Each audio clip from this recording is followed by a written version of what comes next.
Também falando do interior de São Paulo, teve tiroteio numa operação contra a facção criminosa PCC. Um bandido morreu e um policial ficou ferido.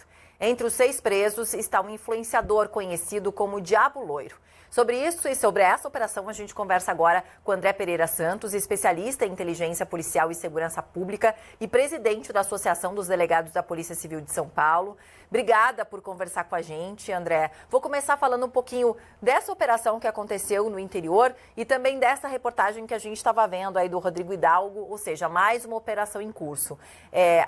O que a gente entende como jornalista, como população nos últimos dias, é que a polícia está atrás, incansavelmente, das organizações criminosas.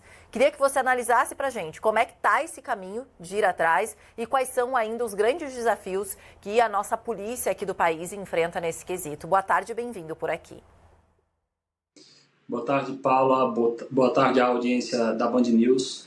Bem, a polícia vem fazendo seu trabalho, vem buscando realizar operações, e não só isso. Nós, quando vemos a divulgação de operações policiais, temos que entender que existe uma investigação complexa por trás de tudo isso, até mesmo anos de investigação, para a gente chegar nesses resultados. Então, o foco de investigações qualificadas como essa é justamente o enfrentamento ao crime organizado, na sua vertente também da lavagem de dinheiro. Então, são investigações complexas, qualificadas. Neste caso, foi desenvolvida pelo Ministério Público e com o auxílio da Polícia Militar, mas nós vemos um trabalho sendo realizado pelas polícias judiciárias do Brasil, pelas polícias civis. No caso do Rio de Janeiro, nós temos um exemplo disso, e esse trabalho é desafiador à medida que as polícias precisam ter cada vez mais recursos para desenvolver essas atividades, para se qualificarem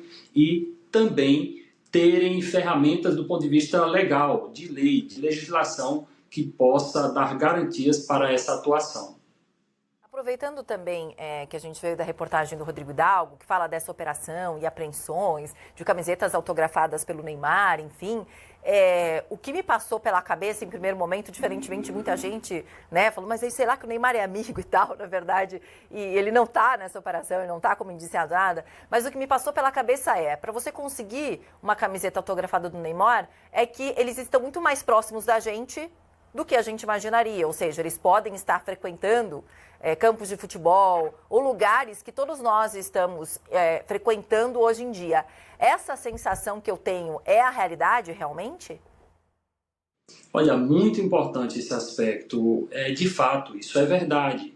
Os criminosos que integram essas organizações podem estar sentados ao seu lado no restaurante. A gente vê aqui no estado de São Paulo uma característica muito forte do primeiro comando da capital, ter um foco na atividade econômica e um foco um pouco mais reduzido ou até mesmo só diante de uma necessidade na utilização de violência, na prática dos crimes de homicídio, de execução de seus adversários, como nós vimos lá no caso do aeroporto aqui de Guarulhos, do Gritz Bar. Normalmente a tendência dessas organizações, quando elas chegam num patamar muito elevado, principalmente de poderio financeiro e econômico, é eles praticarem cada vez menos violência e realizarem mais ainda a atividade dentro de um universo lícito, de uma atividade econômica lícita. Portanto, você tem nessa esfera a atuação na lavagem de dinheiro, que é justamente comprando imóveis luxuosos como esses que a gente vê nas imagens, até mesmo adquirindo artigos de luxo, artigos de alto valor. Portanto, camisas como essas podem não ter sido, obviamente, autografadas diretamente para aqueles que integram organizações criminosas, mas eles podem ter adquirido esses objetos, assim como relógios de luxo, carros de luxo, ou até mesmo atividades inteiras voltadas à economia desses artigos, como a comercialização de veículos de luxo. Nós vemos diversos exemplos de lojas utilizadas para a lavagem de dinheiro do crime organizado, do tráfico, sendo utilizados como um artifício para a ocultação e até mesmo integração dos valores das organizações criminosas obtidos como produto de crime no sistema econômico legal. Então, essa é a característica das organizações criminosas hoje, é atuar dentro de um mercado lícito e atuar também nas esferas de governo, óbvio que por meio de uma infiltração através da corrupção. Essa é justamente a pergunta que eu ia fazer para o senhor. O que a gente viu na operação lá no Complexo da Penha e do Alemão, no Rio de Janeiro, foi como uma parte do Comando Vermelho, porque a gente sabe que outros criminosos, né, estavam fora já, ou seja, já não vivem mais ali naquela região da zona norte da cidade, estão caracterizados e prontos para receberem os policiais. Então, eles têm armamentos pesados, como fuzis, vários foram apreendidos. Eles têm até mesmo drones em que atacaram os policiais. Tem treinamentos que acontecem ali dentro, fazem os moradores de reféns, ou seja, de reféns no sentido de são obrigados a consumir o gás em que eles próprios vendem, que é mais caro do que fora ali do complexo. A ambulância só entra lá se realmente eles permitirem e assim por diante. O senhor falou um pouquinho, e pelo que eu entendi, a característica dessa organização criminosa ou desses criminosos que a gente tem aqui em São Paulo é parecida, mas também um pouquinho diferente, porque ela está infiltrada em vários outros lugares, como o senhor estava falando, né? E não apenas dentro das comunidades. E fora isso, fora essa característica que o senhor falou, já que é diferente, como é que eles estão armados? A gente sabe de como eles estão preparados para uma ação da polícia? Tão bem preparados e tão bem armados, como a gente viu acontecendo lá no Rio de Janeiro? Primeiro, você tem maneiras diferentes de atuação de organizações criminosas, mas isso não significa que uma é melhor do que a outra.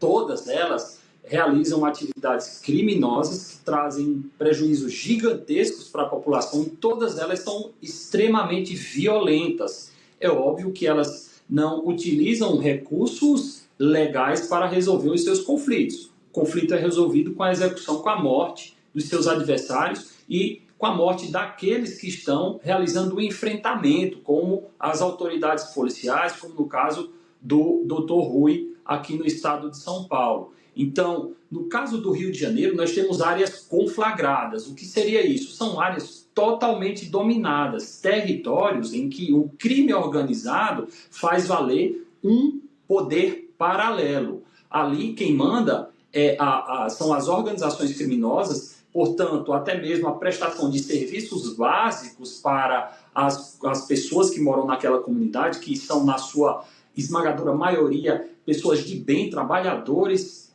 estudantes, pessoas que desenvolvem suas atividades licitamente, ficam subjugadas ao poderio bélico dessas organizações criminosas e são obrigados a utilizarem os serviços que eles mesmos, criminosos, prestam naquelas localidades.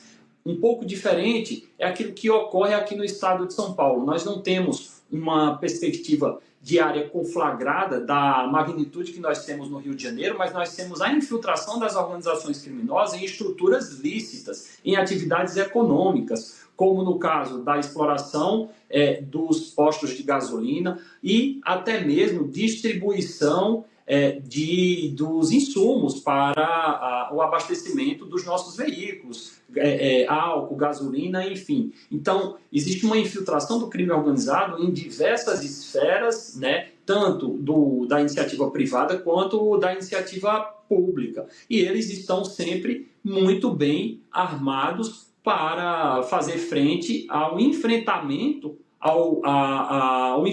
às autoridades, no caso com fuzis, com granadas, enfim, com todo um aparato e com uma capacidade de reação e de destruição muito forte. Portanto, é um desafio muito grande o enfrentamento ao crime organizado no Brasil. Nós vemos iniciativas ainda no campo da ação sendo realizadas, como essa operação no Rio de Janeiro e tantas outras que foram feitas pelas outras polícias nos outros estados, tentativas de reação por parte do Poder Legislativo, mas nós vemos uma falta ainda de consenso das autoridades na busca por soluções desses problemas. O senhor fala na falta de consenso, o senhor cita também a questão de governo federal e governos estaduais, por exemplo. Como é que o senhor vê a PEC da segurança, que tem essa colocação aí de independência dos estados colocada em xeque, né? Exato. A PEC da segurança pública, ela é uma proposta de emenda à Constituição Federal, que é a lei maior do nosso país. ela foi proposta pelo governo federal por intermédio do ministro Ricardo Lewandowski, no primeiro semestre deste ano. Ela está tramitando no Congresso Nacional, mas ela é baseada em alterações de competências. O que seria isso? Seriam as atribuições daquilo que o Estado, o município ou até mesmo a União, o governo federal podem fazer na área da segurança pública. Isso traz um problema gigantesco. É uma redefinição daquilo que esses entes federativos podem ou devem fazer na área de segurança pública. Outro ponto que a PEC trata, nessa mesma perspectiva, é da distribuição e mudança de competências, de atribuições dos órgãos da segurança pública, da Polícia Federal, Polícia Civil, Polícia Militar e até mesmo agora as GCMs. Isso também traz inúmeras discussões e, no final das contas, nós temos uma tentativa de fazer algo na seara da segurança pública num aspecto mais estrutural e que não tem uma repercussão imediata, direta na vida da população. É uma mudança de uma estrutura que vai demandar muito consenso após uma eventual aprovação dessa PEC, que a gente não visualiza isso ocorrendo ainda neste ano, e nós não vamos ter repercussões imediatas, diretas para a população. Eu friso o seguinte, olha, o que está tentando ser feito por intermédio da PEC, já pode ser feito agora com a legislação que já existe. O que nós precisamos no Brasil é realizar uma revolução, não de mudar a Constituição Federal, mas é uma revolução de cada órgão da segurança pública, de cada ente federado, fazer aquilo que já está previsto na Constituição e na legislação, com os recursos necessários, com o foco necessário e com a integração necessária entre todos esses atores públicos. O que não dá é para cada um ficar batendo cabeça e buscando soluções estruturais de mudança legislativa que não vai dar uma repercussão, não vai trazer resultados imediatos, e o que nós precisamos agora é de resultados imediatos. Muito obrigada por ter conversado aqui com a gente.